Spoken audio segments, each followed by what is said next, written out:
The bandwagon is going full steam ahead, and John's given me the reins this week. Hello, everyone. I'm Richard, the bandwagon conductor, Letty, and I'm happy to be here after a great Wars win. With me, as always, is my good mate, John. We still haven't figured out a nickname for you, but we'll come up with something because the Warriors they're flying at the moment, and what can we go? What can we go with? Yeah. Well, first of all, thanks, Richard. I definitely need a name, but no, far out. What a game to watch. It was beautiful. You don't really say that in rugby league terms, but it was beautiful. It was, when South Sydney scored that first try within the first 5 minutes. I think it was within the first 5 minutes. They scored that try, and I was thinking, oh no, here we go. I was thinking a little bit, here we go. But then from there on, the Warriors just took control and they played it beautifully. And, they were playing a kind of game where you don't sort of relate it to Warriors of old. They were playing patiently. They were, they had a plan and they were executing their plan. They weren't thinking like, okay, we've tried this a couple of times.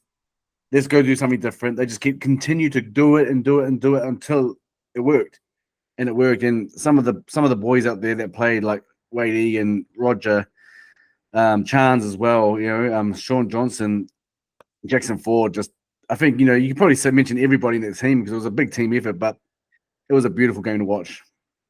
Yeah, it was.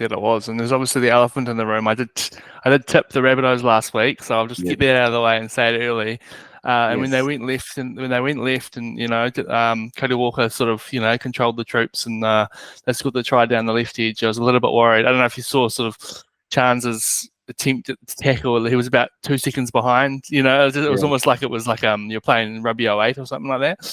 But ever since that they took back control of the game, and then those 2 tries on halftime it was clutch, and that just sort of eased all the pressure, and they just took full control in the second half. So there was a standout performance all around the park, I think there was definitely still an element of the fact that the Rabbitohs are in a bit of trouble, and that they're not the sort of juggernaut that we've expected the last few years. But just some of those tries they were scoring, with Egan sort of darting from around the whole game. Wayde Egan was just brilliant, sort of darting from. He's really one of the form sort of hookers in the game at the moment, I just absolutely love to see it. It was great to see young Jacob Laban get a debut as well. Warrior number 286, I think it was. So there's been a bit of talk about him. What was your sort of take on his performance for a debut? Oh, I think he just slotted right in. I mean, he looked the part, didn't he? Usually when you're playing your NRL debut, especially in a side that's doing so well, you can understand that the nerves will creep in and stuff. But he didn't look nervous at all. He looked like he just slotted right in. And I think that's a testament to what Edward Webster has been doing at the Warriors, where it's not just about the match day 17 that goes out there and runs on the field and on the bench, but the whole squad comes together and they treat each other like equals. You know what I mean? So I think I think that's just a testament of what Webby's done, where the culture there, where everyone gets along, so they're all comfortable. So when they run on the field, then you're always gonna have nerves. That's natural. But he just slotted in like he's been playing for a while. So good on him. And I see he's back on the bench. He's been named on the bench for the Manly game coming up. And good on him. But going back to what you were saying about Egan, I mean and I know that this is what everyone else has been saying as well. You can go whether it's in mainstream media or the social media pages, everyone's been saying the same thing because everyone's thinking the same thing, and I was as well. Wayde Egan, I said, surely he gets a call up for Origin. I mean, you look at the people who are in front of he's going to contest with, and one of them is Damien Cook. Didn't do well. He's been dropped. He's been dropped this week to 18th man.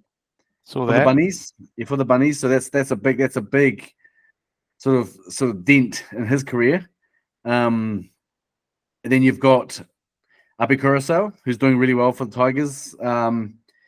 He's always been an awesome player. So he got him, and there was someone else I think for the Cowboys just had a brain. Reece Robson.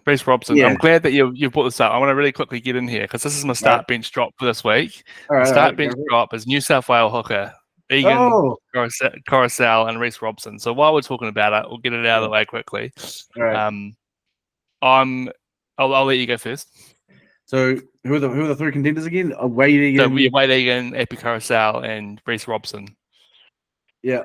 I'm going to be extremely biased and put Wayde Egan to start.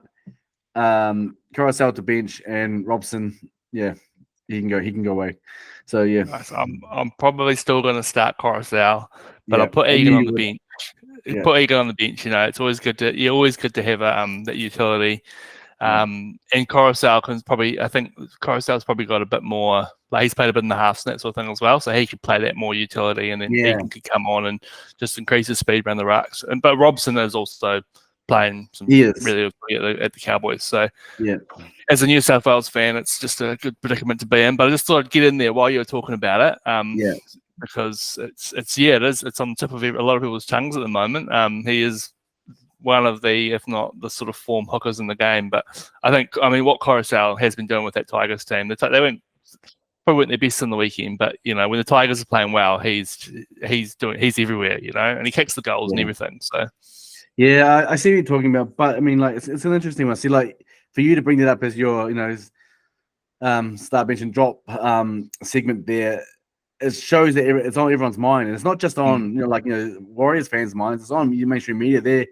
They're going off about Wayde Egan at the moment. They're going on about how awesome he's playing and stuff, and how he deserves it. And it's going to be interesting because Michael Maguire, who is now the New South Wales coach, I think he's had chats with Egan about maybe jumping ship to the Kiwis. Yeah, so I'd love to see it. Yeah, and the thing is, and then you'll know it'll be on his mind. He'll be on his radar because he's done it before, and now Egan is getting all this praise. It's so much praise that he's getting that you can't miss it. Like it's too. If you're in the rugby league world, you can't miss what's going on with Wayde Egan at the moment. And I hope it continues, and I hope he gets a chance. He deserves it, and it'll be good to have another Warrior who becomes a State of Origin player. We haven't had many, so it'd be awesome to have that. Or a Kiwi, you know. It's on the Kiwis thing. I feel like that's always been the sort of missing. I mean, obviously, we've got Brandon Smith now, but for so long we never really had a good hooker. You know, we often had sort of pretty good halves, a good fullback, like a monster full pack. But we'd be playing like a sort of like, maybe an interchange player at first grade, but he was just the best option we would have had at 9. So yeah, exactly. Yeah, perfect example. A great 6, but we had so many sort of players like that we're sort of just But we've got some pretty good options now because we've got Marshall King, Brandon Smith, and potentially Wayde Egan. So. But yeah, I would not be surprised at all. I mean, he'll be in the squad for sure. He has to be in the squad for sure for New South Wales if he sort of that's where his allegiances lie. But it's just, I mean, the fact that's the second game back from injury, so he played the first game, didn't he? So it's the third game this season. But I mean, I'm a Kiwi supporter. I'm not a New South Wales supporter. I support Queensland when it comes to Origin, as you know. So I can't wait for that time to come. I can't wait for when we do podcasts with that. But anyway, I still hope that he, gets a chance at Origin. So even though I don't support New South Wales, I hope he gets a chance. Deserves it. And I mean, I think every Warriors fan can align with what I'm saying right now. That if they saw Wayde Egan in the lineup, State of Origin doing the anthem, even though it's an Aussie anthem, seeing him in an Origin jumper, I think every Warriors fan would be proud, no matter who you support. Whether you're just a Kiwi supporter or you support Queensland, doesn't really matter. I think you'll just look at him there and you'll just feel proud. And that's how I think. That's why, no matter who you support, I think every Warriors fan wants him to play Origin just because it's a big deal. And I believe he'll get it. I believe he'll have a chance. If not the first game, they always pick, game by game. So hopefully he gets his chance because, all it takes is an injury to Coruscant. Yeah, I mean, Damien Cook's had a real fall from grace. He was so, you think 2 or 3 years ago, he was just, the best hooker in the game. He was, so quick around the rucks. I think there was actually when we scored one of our tries, the commentators had just been talking earlier about how, we need to see Damien Cook running more. And then Egan did this dart and they were like, that's what we've been saying Damien Cook needs to do. But, so he's just been surpassed so much. And the fact that he's 18th man this week, and they've got didn't even remember. I didn't recognise the person playing. I think he was on debut. So they're really trying something. The spine will look a little bit different this week, from the start of the season at least. I think there was only Cody Walker will be the only one left because Elias's injury on the weekend. Yeah, well, that was interesting. I mean, Damien cooked. I mean, he's cooked. No pun intended. But I think the Bunnies are in a bit of spot of bother. And, they're missing players now. Mitchell. I mean, I know he's a key figure in their side, but at the same time, I still think that he's been way below his best and hasn't been doing anything. He had some brain farts on the field. Elbowing Sean Johnson. I heard that he apologized to him when it showed after. Probably didn't do it on purpose, but he still did it. And the whole lift. I heard Tohu in the post-match media session that he said that he wasn't worried about it. He said he had a laugh with him. He had a laugh with Latrell about it. But what happens on the field? The judicial party don't see that sort of stuff. They just go on with what happened, what they see. So. They were both just like stupid. I think there wasn't really intent in either of them, but they were both just dumb. I think I think it's just the only way I could kind of, especially the elbow. It was just sort of like, what? Like, is it frustration? Is it just sort of like? I mean, he's very much sort of just like such a hot and cold player, and like he's obviously not been informed recently. I mean, I love Latrell, and he's obviously, I mean, he's been one of the sort of like poster boys of the game for a while, but he seems to be getting himself into some trouble at the moment. So I think he got a 3-game ban, didn't he? So we'll sort of see what comes from that. But it was just stupid. And I think like the tip tackle was the same. Like the tackle was pretty much completed and he just grabbed his leg and sort of just like flipped him up, and it was unnecessary and dumb. And I think I'm sure that some of the management South will be having a word to them on exactly what that is up at the moment with the sort of the trials that they're going through. So what was it? So like I think after 11 rounds last year they were first, and then missed the finals, and then they're 1-4 this year. So it's tough time to be a Souths fan, but it's a good time to be a Warriors fan, and that's what we're here to talk about. How about Roger? 200 games. Got that sort of that clutch try in the corner there.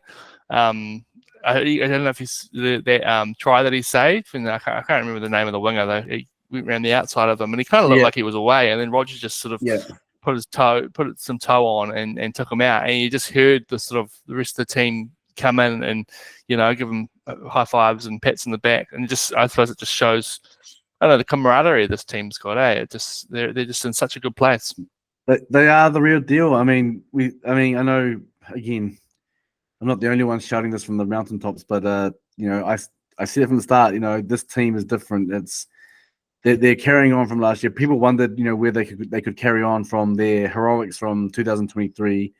I always believed they did. And I actually, you can just see it. You can just sense it. The mindset has changed, and it's changed in the sense of it's gone another level with a level of strength, with a level of belief, and then you need that. You need that for all aspects of life. But in the team, if you believe you can beat the top teams, because Warriors have always been that kind of team that they've got the talent to beat them, but they didn't have the mindset, and they would always come against the likes of the Roosters, the Storm, and it's like you always know, the Warriors evolve. They'll crash under being nervous or something, just unbelief, but it's not the same anymore. It's different. And they've got a belief, and that's why they're doing so well. And the way I know that the Bunnies were under par on the weekend, but a lot of that's due to the fact that the Warriors took them apart as well, with their slick moves. It wasn't just easy tries. The tries that we scored were quite outstanding. They were outstanding tries and stuff. And I think the Warriors are the real deal. And the thing is, you got the likes of Billy Slater, Maroon's great, etc.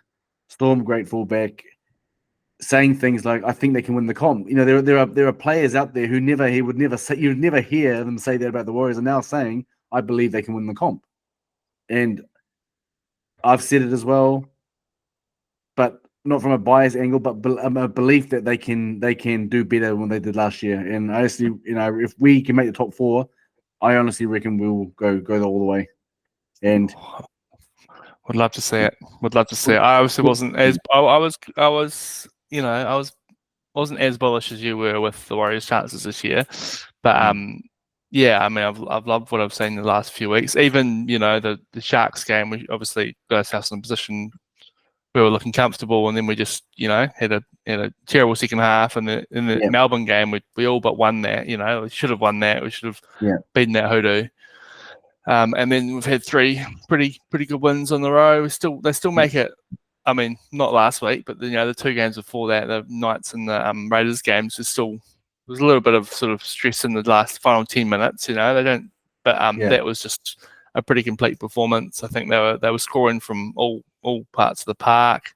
I think like everyone sort of knows their roles. You look at sort of Rocco Berry's try and Jackson Ford's try, where there was about 3 defenders around them, both of them, but they knew what was happening. They put their head down and barged through. So it was great to see. I mean, you would have been happy to see your boy Jackson Ford another try on that on that left edge there. He's really made that 11 jersey himself. Always been a fan, but I admit that towards the end of last year I thought that when Capewell comes in and stuff that Jackson Ford would be relegated to the bench at least, or if not out of the 17. But we've been showing faith in him and trusting him, and he's done an amazing job. He's doing amazing. He's getting better every game. He is getting better every game. He's picking the holes right, and it's also a testament to Sean Johnson as well, because he's giving the right balls, like you said. Not the Warriors not only scoring right on the far edge, like with Dallin and stuff, doing all those amazing tries right on the edge there, but the short ball is working for them too. So the Warriors have got attacking weapons, up their sleeve, whether it's a short ball or a long ball. So that's going to keep the opposition, on, that's going to keep them on their toes, wondering what's going to happen. And all they can do is create options for opportunities for the Warriors. So honestly, I think Jackson Ford has been playing awesome. You can see him; he's playing the whole 80 minutes. He's tackling well. He's running the ball up a lot more as well. And I'm very impressed. And I mean, another person that doesn't get a lot of praise, I believe, that deserves it is Mitch Barnett. I think he played the whole 80 minutes. Did he play? I can't remember if he played the front row. He played second row. Yeah, he played 12 on the right side. I think he's back in the front row now. But the thing is, the fact that he can do that and play a whole 80 minutes. That's a dream for a coach that he knows that you got someone that can play second row but can also play front row and can do it for 80 minutes. And he was just relentless. He was just running straight up, and making meters. Defense, he was awesome. And I think he deserves, more of a shout, than he's been getting, because he's doing well. And I mean, if I was Michael Maguire, I'd be looking at Mitch Barnett as well. I'll be looking at Wayde Egan definitely, but Mitch Barnett, I'll be looking at him as well, because I remember I was reading an article the other day about possible New South Wales front rowers and stuff, and they had a list, and the list they had was the Saifidis or all those people, but guys that you normally pick because they've been playing previous years. That doesn't mean they've been doing something great this year. And it's just like, come on, man, whoever wrote this article, you're thinking about 2023. Watch what's happening right now, and I think Mitch Barnett, he deserves a bit of praise for what he's been doing. He's been doing awesome, and I just think, I think he deserves to be on Michael Maguire's checklist as well. Whether that's coming in for a wider training squad, it doesn't really matter. At least get him in the environment, at least. Yeah, because I think Haas might be back by then, But I mean, Haas is obviously, I mean, he's someone who, even if he hadn't been playing great this year, I mean, he's being put straight into the team. But I think you're right with like the likes of the Saifidis and all that. Like they're good, but they're not. They're not the best. One of the best in the front rows in the comp. So they're not doing anything. Imagine if Fanua Blake was eligible. Oh, it'd be lovely to watch those two, Payne Haas and Fanua Blake playing together. I don't think they're doing the Saifidis. No disrespect to them, but it's not like they're doing anything special at the moment. I think Mitch Barnett deserves a chance, and the fact that he can play second row as well, not just front rowers. A front rower normally just plays front row, like Fanua Blake. the Payne Haas's and stuff, they stay at their front rowers, and that's where they stay. Where you got someone that's got a bit, who's got a bit of versatility around them. In Barnett, he can play second row and he can play front row, and I just think and he can stay on for a whole 80 minutes and still, and surely he was tired, but it doesn't show it. No. The engine was still running well, so yeah, I think he should be on Michael Maguire's radar. So, Michael Maguire, if you're listening to this, check out Mitch Barnett, not just Wayde Egan, Mitch Barnett. Yeah. So there's my Absolutely. 2 cents. There's my 2 cents on that. Back to the dismantling of the Rabbitohs on the weekend. We touched on the selection of Tamari Martin last week. We were in an argument about whether we would have gone with Harris Tavita. We thought maybe they would have gone with Harris Tavita. But it's pretty safe to say that Tamari Martin probably justified that decision on the weekend. I've seen a lot of people saying that they reckon it's the sort of best game that they've seen him play in a Warriors jersey. Did he live up to those expectations for you? He did. He was amazing, and it's funny, us included, but Warriors fans, we debate a lot. And sometimes it's gets a bit niggly there with the Warriors fans. Very reactive and stuff, and some of the stuff they say, especially your bandwagoners, there's some of the stuff they say is just really just idiotic. But anyway, he proved that he deserves to be there. Overall, it just means that Webby knows what he's doing. We may think, why is he putting him there? Why is he putting him there? But look what happened. He knows what he's doing. And with Lussick now, I don't know what's going to happen with Lussick. It was an accident. It was a total accident. He was going for a charge down. It's unfortunate for the South player, but very unfortunate. But it's contact sport. It happens. And but apparently he's looking at a lengthy stint on the sidelines, and feel sorry for him. But I think tomorrow night's the hearing. There's been talk up to 8 weeks, I think, which would be very unfortunate because there was absolutely no malice in it. It's just there was, what was it, like 10 seconds left on the clock? They were down by 6. He's just going for a thing. The line that he was sort of jumping into was, it was sort of like he was fully going for the ball, and then Elias sort of stuck his leg out. But I suppose that's just how the rules are these days. And I'm all for protecting the kicker and all that, from late shots and all that. But that was just an accident, unlucky accident. So hopefully he doesn't get too much. I don't know if I'm going to be biased on it, but I think that it's hardly even a penalty. Unfortunately, it's the what happens afterwards. I suppose you think about the game, with Latrell, imagine if he'd dropped Tahu on his head and Tahu hurt himself, or if he when he elbowed SJ, whether he'd SJ had broken a cheekbone or something like that. Whether that punishment would be more because of the injury, but it's we have talked about it in the past in the podcast with the whole kind of the rules, but then when the rules are a bit different when there's an injury and how that sort of affects it. So it'll be it's a tough one because it's just a horrible injury, and for Elias, who's probably had a pretty tough year already, he's started off with this great team. He was supposed to be the saviour for South when they got rid of Reynolds, and he just hasn't sort of lived up to that.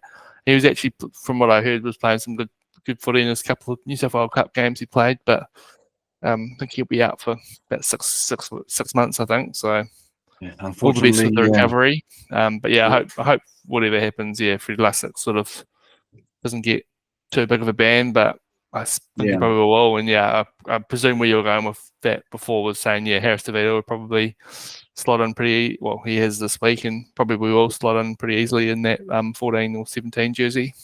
And we'll probably stay there as well until Walker comes in. Because that'll be interesting once Walker comes in. Because I would put Walker on the team every day. Every day of the year. So good headache for Webby to have, and that's again the depth that we have, which is awesome. And you got to consider how many Warriors starters were out of that game. Nyakore, who else was out? WZ. Capewell, Yep, yep, Metcalf, Walker, yep, yeah, yep. So five. all those guys all out, but we were still able to put on a performance like that. It just shows that yes, we lose players to injuries. We don't need to panic. We've got someone that can cover it and slot into that spot and do the job but just as well. So that's awesome, and that's why I'm loving this Warriors side at the moment. And going on loving the Warriors side. My prediction at the start of the year, I said to you, I wouldn't be surprised. I'm saying to you right now, you're hearing it right now. I said to you, every home game will be sold out. Another home game is sold out. Not just sold out. It was sold out on Sunday, wasn't it? Exactly. That's my point. Yeah. I'm saying I said I don't be surprised if every home game is sold out. And You just have so to look far, at something, like it might be like a sort of like, middle of July, West Tigers. Well, maybe it's not the Tigers. The Tigers are playing all right. Maybe the Titans or the Bulldogs or the Bulldogs beat the Roosters. So, yeah. it is the year of the multi. You might be right. But I mean, Yeah. it's still, I mean, yeah. The NRL are doing something right. I don't know if you've seen sort of like that, sort of like a post the other day somewhere about the just the attendance in all the games, and even at those games in Sydney in the weekend, like there was like 9,000 people at that night's game, and it was just absolutely that weather was Knights bad. Dragons, Yeah, it was absolutely bad. atrocious. Like 9,000 people. I mean, half the Super Rugby teams aren't even getting that to their games. Like, sorry, John, but No. That's all right. It's all right. I've just worked there. That's just worked there. There's nothing else. but you know what I mean? Like, it's just marketed well, and Yeah. what some of the New Zealand Super Rugby teams would do to be getting the numbers that the Warriors are getting through Mount Smart. So just a great game all round. Everyone did their roles, and I think that was a big thing. The fact that we had so many people out, but there's just guys who can kind of come in. You had your rant last week about Nickel Klodstedt, and I think he kind of showed his worth, and that number one jersey is obviously quite clearly his, and like he just fits so well into that backline. So well, my rant was more about the fact that why are we even discussing this? Well, let's discuss something else. Like Webby's he's so patient to say that I'll answer this question all day long and laughed about it. But my rant was about like, why are we still discussing this? Like, not just one, like if you go on one social media platform for the Warriors group page, not one person will write it. Like there'll be a dozen people writing about the same topic. And it's like, guys, calm down. Just calm down. Like it's not going to change. Webby said that, so why are we debating this?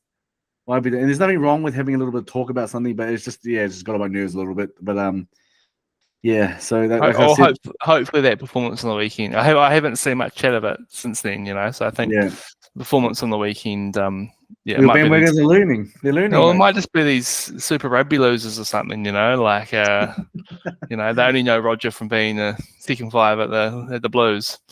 Who've never seen how good he is. They just know the name. So we did lose a Foa though. I think Bunty Afoa is supposed to be out for about 6 to 8 weeks. I see. So it's a big hit for the middles, with Nuakore picking up an injury late last week, and it looks like he's out for probably about 6 weeks as well. So bit of a disappointment, but I suppose we're both obviously big fans of Tom Ale, so it'll only be good for him, see him get more time, and then I presume we might see a bit more of young Jacob Laban as well, because he had a great debut, showed what he was capable of, and he'll get some more time in that in the first grade. So it's just the depth of the club's just absolutely ridiculous at the moment. So we're very, very lucky for that. Do you think, just quickly, do you think that because you're just touching on what you're saying about Super Rugby? Do you think that because obviously the Warriors fever is still going strong in this country, do you think that there are Super Rugby players that are seeing this and thinking, wouldn't mind trying my hand at league? Do you think there are players out there who are good enough? Like you got Roger, who came over from league to union, even though he played union in his early days, school days, but just couldn't just do what he does in the league, but he comes straight to the league and does it. But can a rugby player do the same thing? Can they come to the league? And is there someone that you think that could just do that? Sort of type thing. I mean, I think it's been talked about before, but Geordie Barrett would be a good one to watch. Get him in the. Probably just play him at fullback, I suppose. Could be quite a tall fullback. Maybe even like a centre or even a middle forward. An edge forward. He's got the size for it and the sort of the ball skills, but he'd be like probably too good of a kicker to be using him there. I should ask him, right? Yeah, exactly. You should. Yeah, that would be my. I mean, I've thought about that question a lot, and he's probably because he has obviously. He went to the Storm and did some training with them over there, and I'll ask him. They're on recovery day tomorrow, but I'll ask him. I'm catching up with Ruben tomorrow because Crowd Goes Wild are coming in to film Ruben tomorrow, so might even pop the question to Ruben because Ruben Love would be a great league player, I reckon. Yeah, so slippery. Just some thoughts there, but anyway. Moving on, and obviously, Caleb Clark as well. He did that little stint with the Rabbitohs earlier. So you might need him now. Yeah. Oh, I mean, he'd be a great league winner. Yeah, he'd be sort of that Brian To'o sort of, just to get the legs running and just head down, and he'd be doing well. Yep. Well, we might as well finish off the review of the game with a quick give our Wayde M points for the week. Yep. So for those who don't know, the Wayde M's are our version of the Dally M's because the Dally M's are a rort, but we just do it for the Warriors games and Warriors players. So I'll start us off this week. I've got 3 points to. We've sort of talked about him a bit already, but Wayde Egan, I thought he was absolutely just fantastic. Just adds so much to the team's attack. Didn't score a try, but I think he set up. He basically, had a hand in about 4 of them. So he got my 3 points. SJ, the two try hero. I'll give him 2 tries for one 1 point a try, so 2 points. And he was great. He had a couple of try assists as well, on both. I talked before about Rocco Berry and Jackson Ford. He sort of, I think he give the assist to Jackson Ford as well. Yep, I think so. Yeah, he did. So he just sees the game so well. It's just I'm just so happy to see him playing so good at the moment. It's just an absolute joy. After sort of we thought he was sort of past his best. And then I just struggled with the 1 point because I had about 5 names written down, but I've just gone with the captain actually, Tohu Harris. I think he just week in week out he just delivers. I think he still had plenty of meters, plenty of tackles, and he just leads that team by example. So he was my 1 point. But we'll give a shout out to Nickel Klotstad. Oh, actually, the 3 other players I had there were all the double barrels. So. Well, actually, I probably could have had 4 there because I could have had RTS as well. But Nickel Klotstad, AFB, Tamari Martin, and RTS. I'll give a shout out, but no points. Sorry, guys. No, I'm like you. I struggled to allocate the points because there were so many awesome individual performances in the field. But I gave my 3 to Wayde Egan, just like yourself. Mm-hmm. I thought that was a stunning, just an amazing, brilliant performance. His ball play around the ruck, his no look pass that just that keeps on deceiving the opposition. Wayde Egan, and the good thing about Wayde, what complements his play is he's got supporters running on him. He's got someone running on him. That one where Chance went through on that no look pass, that little gap we ran around him. That was amazing. And then so my 2 points. So 3 points for Wayde Egan, 2 points. I am giving to RTS. I just thought he had an amazing game, 200th game, and he just showed why he's such an amazing player and such a player that everyone looks up to. I think even Chan said he's his favorite player, so I think that's what he said. But RTS, and I struggled with the 1 point because like you could have been Tohu Harris, SJ because he did really well, Tamari Martin, but I'm going to give my 1 point. And normally I'd give it to SJ first because he deserves something, but I'm going to give mine to Jackson Ford. I just think that like as I was saying before, awesome ball play from Sean Johnson to him with a short ball and stuff, but he has to run it up the guts and and take that big hit in the short ball and go do it in head over. And he's done it quite a few times this season already. I think he scored 4 tries already this season. I think, from what I said. I shouldn't say awesome balls from Sean Johnson and stop in my sentence right there. In the middle of my sentence doesn't come out right. But anyway, we're all thinking that. Yeah, we're thinking it. Yeah. But yeah, those are my 3, and like it's hard to pick, isn't it? When the players when there are so many amazing individual performances, it's hard to pick the Wally M's. But I think we're doing a better job than what the Dally M from judges are doing, because Greg Alexander is one of them, and he's actually come out saying that because the others keep anonymous. They don't know. No one knows their identity, but he wants transparency to be involved in this. So yeah, the judges don't reveal who they are, but he has revealed who he is because he wants transparency. But some of those calls are shocking, and it's not just with our games; it's other teams as well, where players are getting getting a lot of numbers, and it makes no sense. I mean, I saw a comment on a social media thread where a Knights fan said, I love Ponga, but he didn't deserve the 6 points. He didn't deserve the points. And great player, loved Ponga, is what he said. But he didn't. There were other players that deserved the points. So I don't know who's putting the points on. I don't know who's allocating these points, but they're doing a crappy job, and it just takes away from what the Dally M is supposed to be about. So. Yeah, I've got my. I think I'm starting a new segment. It's going to be called the Dally M Klanger. So just the absolute, Dally M shocker of the week. Yeah. I did have. I have 2 actually, because Wayde Egan only got 1 point in that whole game, and that was just we've obviously just both given him 3, and I think he was the best on the park. Yeah. No disrespect to SJ, I think SJ got 6, which and he got my 2. I think he had a great game, but the fact Wayde Egan, like one player didn't even, one of the judges didn't even think he was one of the best 3 players on the field. It's just absolutely ridiculous. Yeah. So what are they watching? What games are they watching? I don't know if you saw the Raiders Eels game on Sunday night. The Eels won. Eels lost 41-8, but Dylan Brown still got a point. Yeah. So I mean, that's my real clanger of the week, because that's just I don't know how you can watch a game and a team can lose by 33 points, and you can still give a player. And they're like the Raiders had heaps of players who played really well, and so that's just my little Dally M rant for the week.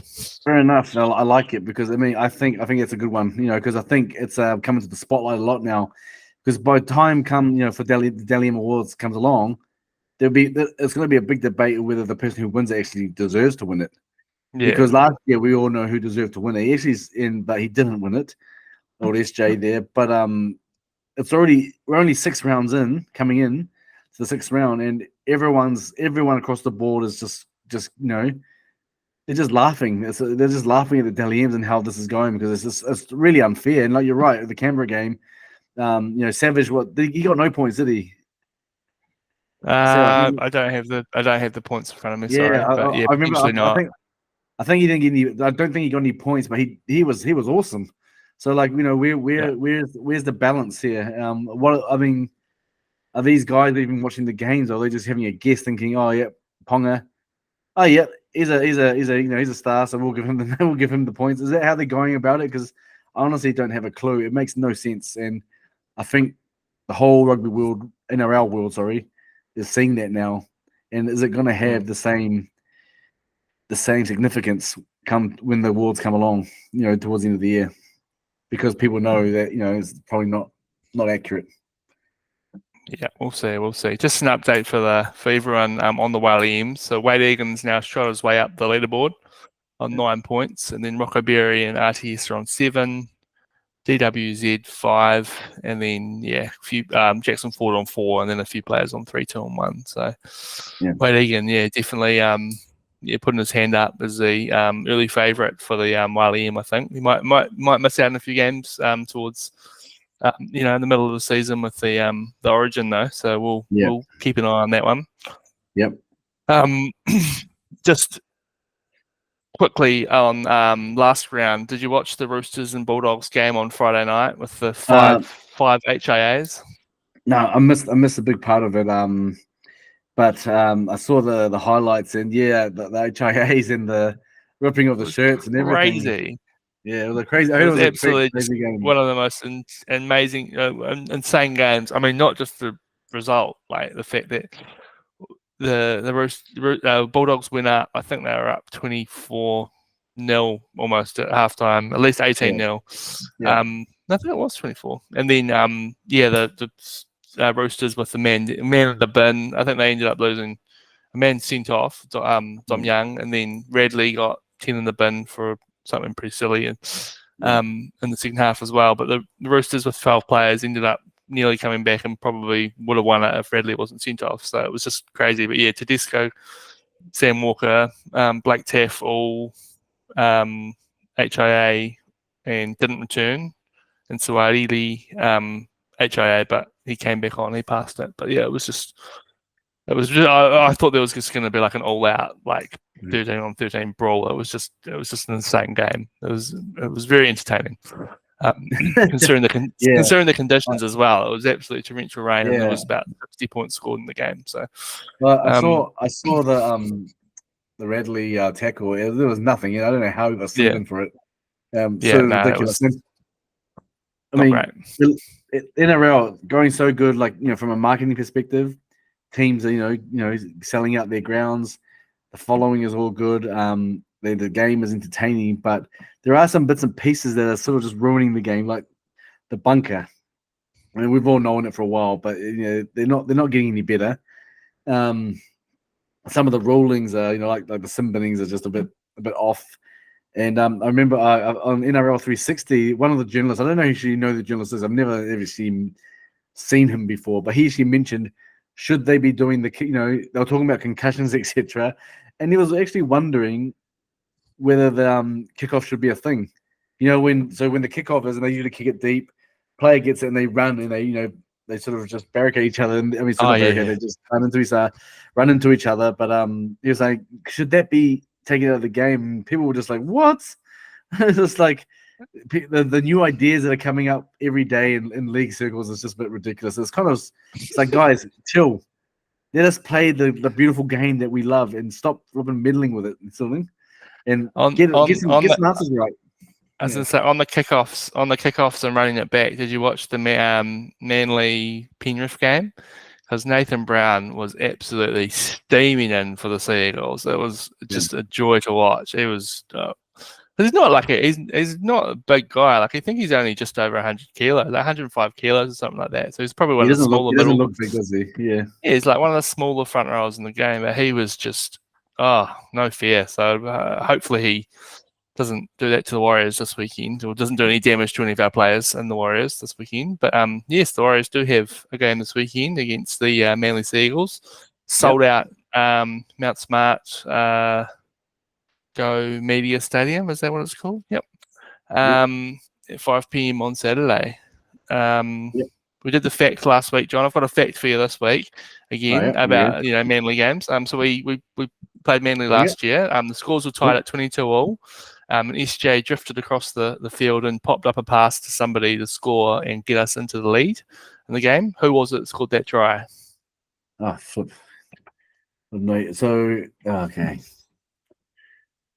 Do I get any little tip? I'll say that he was playing centre at the time, but he might not usually be a centre. Nyukuri? Yeah. If you see the replay, I reckon you'll remember. I do. I think I remember we discussed it on the podcast. It looks like it should be an instruction because it was just sort of like something happened and then there was just a huge gap that he just ran through and scored. And then it was also the same game that now it's coming back. Now it's coming back here. And it was also the same game that Chance hit Garrick in the air and he flew and fell on his back. So Garrick was like chasing from fullback, but was absolutely like, I think he had like a broken, he'd like fractured his spine or something like that. So that's right. Now I remember. Yes, I remember. Yeah, but obviously we've got a team. We've got a few names back. Which is Lesniak, and Kate Wow. No Corey, no Metcalf, no Walker. Roger returns to the centres. Shout out to Pompey. I thought he did a good job filling in last couple of weeks. He did good. Yep. So it was good to sort of have him there as a backup option.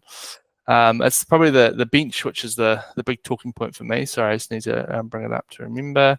Yep. So we've got, yes, the back lines as you expect, 4 picks as you expect. We've got Harris Tavita, Tom Yep. Ale, Jez Tavaga, and Jacob Laban, who are, going to be pulling up the bench. So we're obviously missing a bit of size maybe with no Nuakore, no Bunty, but it would be good to see some of these young fellas get a run. What was your big takeaway from the team list? Yeah, I mean, I thought it was the team that is out now is what I expected it to be. I thought if Dallin was ready to go, he would slot straight back in, and that Roger would go back into center, and Pompey would drop out. With Lussick not even available, Harris Tavita, would have stayed there at 14, and also with Walker not available, and with Bunty out, Tom Ali, and I expected Jacob Laban to stay there. Jez Tavanga, yep, I'll keep him there, but he didn't have the greatest game on the weekend. Dropped a lot of balls.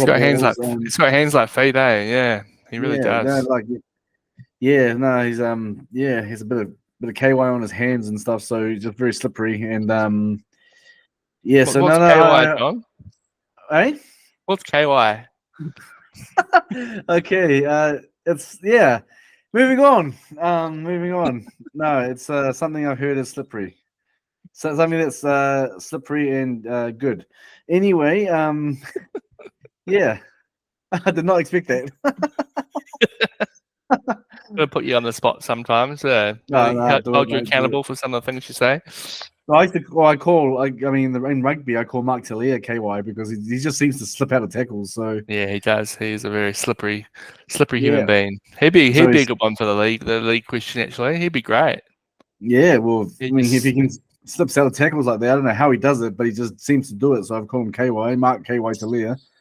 But Chestavanga, we're calling him KY for the wrong reasons though. So I don't know what's the slippery hands there, but I've always been a fan of Jazz, so I'm not the kind of person that would say, look, he had a bad game, he shouldn't be in there. He's done enough. He definitely should be there, especially with the injuries we've got. He's been there for a long time, and exactly. He plays his heart in his sleeve, and I think. I'm sure that he'll be aware that his hands weren't great last week, so hopefully he'll work on that. Maybe he'll put some of those gloves that the first fives used to wear in Union back in the 90s, the Tony Brown gloves. That'd be good to see. Just having a really look through the Manly team, it's as you'd expect. But I've been to Trbojevic coming to the centres with. Sorry, Garrick's out. I think he was another concussion. I think. Former Warrior in there, Carl Lawton. Yeah, Carl Lawton playing number 14. Lakwatu, Kora Waddell, Jake Trbojevic. So Nathan Brown playing 17. So he'll be running it up and bringing some heat, I'm sure. But the Warriors. The Manly they're coming off a big win against Penrith and DCE's 200th game. It was very impressive. They played Penrith off the park. It's obviously a Penrith without Nathan Cleary, but the week what that Penrith team had done to the Roosters the week before, I was pretty confident that they'd deal to Manly, but Manly just got up. But Manly they're not great away from home. That's the thing. That's the probably redeeming factor for the Warriors this week. So the Warriors, are they winning, and how many? I think they're winning, but I'm still wary. I'm more wary of Manly than I was with this. I'm more wary of Manly than I was with Souths. I thought Souths would be a target that would be easier for the Warriors to bring down, which they did. Manly, they've got an amazing playmaker in form with DCE, and then also Luke Brooks. I haven't always been the fan of Luke Brooks, but he's obviously doing better when he's got better support around him and things like that. Manly, they did well against Penrith. One of their tries I was a bit dubious for me. One where it looked like he knocked it on, but he just picked it up and kept on going. And I think everyone stopped thinking like this is an obvious knock on, but he just kept on going and like it was just called play on. So But So don't take that. classic play of the Yeah, whistle, eh? But yeah, I'm not sure how. I'm not that sure was how there was real. no Yeah, angles to say that was not knocked on because it looked very knocked on. obvious. Yeah, look obvious. I mean, even if a ball sort of travels back a little bit, just a little bit, if it's sort of sideways but going backwards, it still looks like a knock on. So Yeah, like it's like, and normally it would be called, but you're right. Played to the whistle. Fair enough. He didn't do anything wrong because he played to the whistle. But I just don't understand how, in a professional game, with those many camera angles on you, how they just could prove not. it. It just made no sense to me. But yeah, I'm where. I mean, I think Manly are a top 4 team. I really do think they're they're going to do well this year. So I think if we can beat If they're a Manly, top 14, though, who are they dethroning out of the top 4 from last year? I think by the end of the season, and this is Yeah, just going on what we're seeing now, you'll see Penrith there, Storm there, the Warriors there, and Manly there. I so think Broncos dropping. will just be out. Yeah, they show that they don't do really well without Reynolds there. I mean, they can still do it, but it's not like they're unbeatable. Yeah, So I just think they'll just drop out, and yeah, I think that in terms of form at the moment, I think top 4 for me is Penrith, Warriors, not in that order. Just Penrith, Warriors, Manly, and Storm. That's who I have as my top 4 at the moment. But I think if we can beat the Manly side on this weekend, it'll be a good reflection of where we're at. I think we've had some really hard games, and like I said, we should have beaten the Storm. To be honest, we should be unbeaten at the moment, and but that's not the case. But we're on a three game winning streak. Take it, and I think this will if we can get one over the Seagulls, it'll be bring a lot of confidence to the side to know where we're at the moment. Yeah, I mean, I've talked about the Warriors and their inability to beat some of these better teams. So I'm personally probably still not convinced that the Manly. I think they're going to be a team that could probably beat anyone, but could also lose to anyone in the league. And I think we've proven that by losing to the Dragons one week and then beating Penrith the week after. Penrith without Cleary, obviously, but still, it's a very good Penrith team even without Cleary. So I'm not convinced they are probably top 4, but they'll probably be in the 8. So if we can, I think you're right though. I think it will be a big thing to see if we can beat them. I probably would have rather gone to Brookvale and tried to beat, or whatever it's called, Four Pines Park, or and try to beat them there. But I think from what I recall, we've got like a pretty good run the next few weeks. The Warriors do. They've got a few teams we should be winning. So and we're second equal on the ladder now. I think we're 6th technically on points differential, but there's 2 teams on 8 points. Must be the Dolphins. How good the Dolphins up the top of the table? You just love to see it. Wayne Bennett, just I don't know. He knows how to coach a team, doesn't he? Yeah. But no, I'm looking forward to this game. I think it'll be a cracker. I think it'll be tight as well. I don't think we'll be running away with it. I think this Manly team should be good enough to sort of. And I mean, apart from last week, this Warriors team, they're not really 13+ teams normally, are they? They win. If they're going to win, it's going to be 1 to 12. So if I was having a bet on this game, I'd definitely be leaning towards the 1 to 12. Yeah, fair enough. So should we pick out teams, because I mean, how are we doing this at the moment? How did we go this week in terms of tips? Because I mean, this year 2024 NRL season is the year of the multi-killer. Crazy, man. I think the betting agencies are are diving in the money at the moment. So we're having a good time. Yeah. So you did better than me last week. I tried to pick a few upsets, and I picked the wrong games for the upsets. So we both picked the Storm over the Broncos. Neither of us picked the Bulldogs over the Roosters. You picked the Knights over the Dragons. I went with Dragons. You picked the Warriors. I picked the Rabbitohs. So another point for you. Neither of us picked the Eagles. We both went with Penrith. You picked the Dolphins, I picked the Tigers, so you had another win there. And then we both hit the Cowboys and the Raiders to finish off the round. So I got 3, and you got 6. Oh, so yeah, yeah. you've made a few points back on me. I'm still up by 3. So they the total's 24-21. But yeah, you've definitely just in 1 week, half the deficit. So yeah, we'll go again. yeah. So yeah, tomorrow night. I know what's today, Tuesday. Thursday night. We've got the Knights and the Roosters at McDonald Jones Stadium. Knights $1.63 favourites. The big talking points probably with the Roosters. So the disc goes out. Manu goes to fullback, and Michael Jennings playing his 300th game. Much talk about that. This week you would have seen as well. Not being officially celebrated by the NRL. So I think the Roosters are going to do something themselves. So who cares if the NRL don't want to do it? As long as the club does it, then who cares? Yeah. I mean, the club will do the acknowledgement. So it's a funny one, but I mean, he's there. He's allowed to play. So I mean, if you're going to let him play, I mean, I don't really see what it is, but you got to keep everyone happy, don't you? So anyway, Knights Roosters. I think Connor Watson comes into 6. So I thought to say, also Walker's out as well. So Connor Watson comes into 6 and Kerry out to 7. It's a hard one. I think because I think the Knights are one of these teams like Manly. I think on their day they're going to be able to beat anyone. But normally also I'd lose pick the Roosters. Normally I'd pick the Roosters in this situation, but with the outs they've got, and it's a hard one, and it's a very hard one. I'm going to go with the Knights.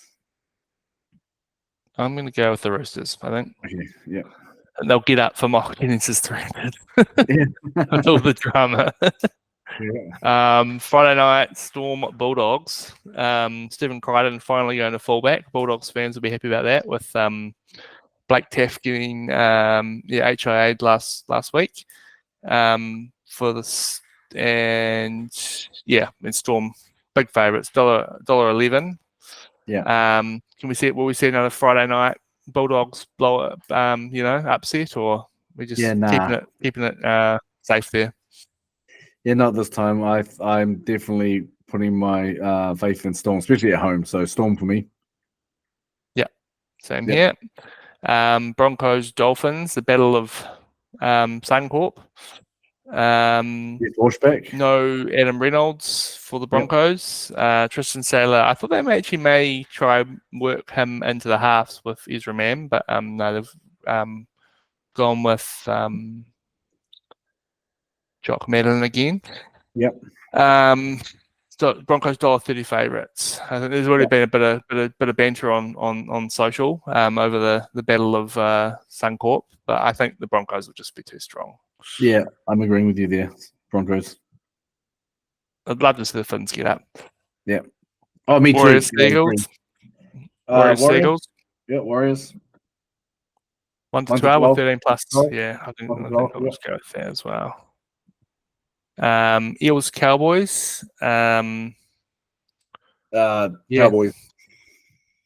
Cowboys. Yeah, same here.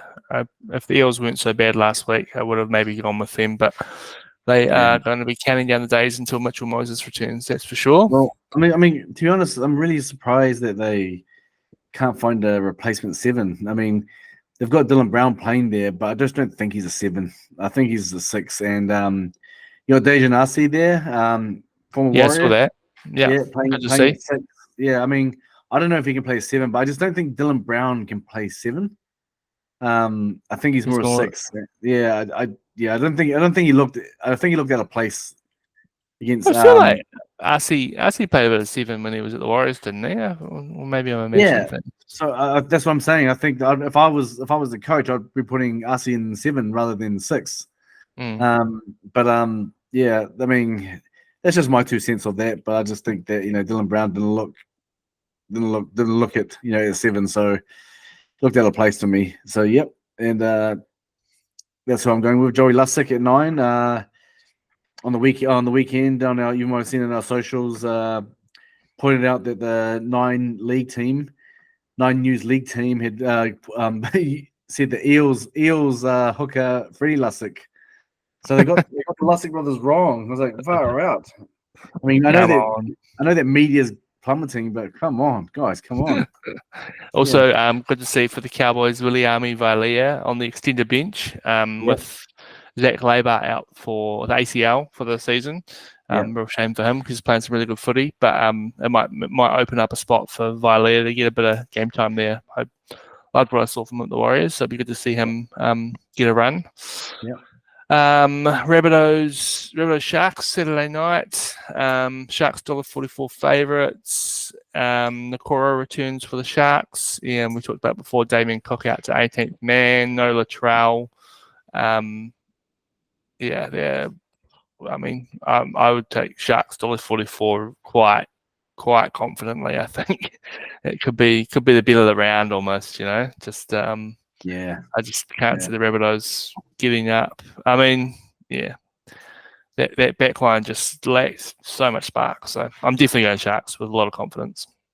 There's part of me that wants to back the Rabbitohs, to be honest. Wants to, but actually, I'll go common sense. Sharks, but there's this, like I said before, this is the year of the multi-killer, so I don't know if this is going to be the multi-killer this game. I think this game might be the multi-killer. I think people would pick the Sharks over the Rabbitohs any day, especially after their performance on the weekend. But I feel that this game could be the multi-killer. Okay, well, if you want to put your money where your mouth is, you're welcome to. All right, I'll put my money where my mouth is, and I'm going to say Rabbitohs just because. Attaboy. It's the year of the multi-killer. So yep. Okay. Tigers Dragons Sunday afternoon. Tigers $1.79 favourites. Both teams. I tipped both teams last week, and they both let me down. So who let me down less? That's how you're gonna pick your team. Probably the Tigers actually, because the Dragons were supposed to cover Blue Mare multi. So I'll go Tigers. All right, I'll go Dragons. Yeah, I think, and then Raiders Titans to finish it off. I mean, I think Raiders. Yeah, I think Raiders. The Titans are going to be struggling to get anyone tipping them for a game. I mean, they might not. They will, but you almost wouldn't be surprised if they didn't win a game the whole season. They're in some trouble. They have come off a bye, so good luck to them. Did they come off a bye? They played this week? No, they played this week. They lost to the Cowboys. Shout out to Chad Townsend for kicking the field goal to make it 13 plus and help my multi salute on Sunday. So I liked that. Cool. Anything else for this week, John? No, nothing else. We've covered everything. Just looking forward to watching some more footy. Absolutely. Awesome. Thank you very much for listening, everyone. As always, up the wires. Give us a like, subscribe, comment, let us know your thoughts on how we're doing, what we could do better, and we will see you again next week for the Couch Coaches podcast. See you later, everybody.